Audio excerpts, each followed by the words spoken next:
L'orthographe française ne saurait être perçue comme un simple code utilitaire, tant elle constitue le réceptacle d'une sédimentation historique où se conjuguent, avec une patience séculaire, les impératifs de la phonétique et les exigences de l'érudition. À l'origine, le script médiéval se contentait de transcrire les sons avec une malléabilité qui nous semblerait, aujourd'hui, anarchique. Il cherchait, avant tout, à fixer la parole sur le parchemin. Cette simplicité originelle s'est toutefois dissipée sous l'influence des clercs et des juristes des siècles suivants, lesquels entreprirent d'orner les mots de lettres muettes.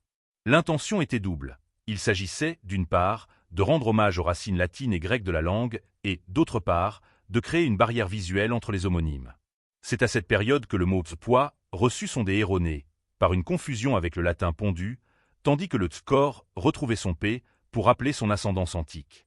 L'avènement de l'imprimerie imposa, ensuite, une standardisation nécessaire, cristallisant des débats passionnés entre les réformateurs, partisans d'une graphie simplifiée, et les conservateurs, désireux de préserver l'aspect noble du texte. La fondation de l'Académie française, au XVIIe siècle, vint entériner cette seconde vision. Les académiciens assumèrent, explicitement, une volonté de distinction sociale, affirmant que l'écriture devait témoigner de la culture de celui qui tient la plume. L'orthographe devint, ainsi, un instrument de prestige, une architecture savante où chaque lettre superflue servait de blason à l'élite intellectuelle.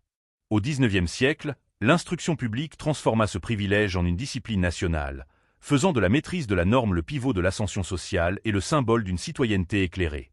Bien que quelques ajustements aient été concédés, au fil du temps, pour alléger certaines terminaisons ou régulariser quelques anomalies, le français conserve, aujourd'hui, cette physionomie complexe qui fait sa singularité.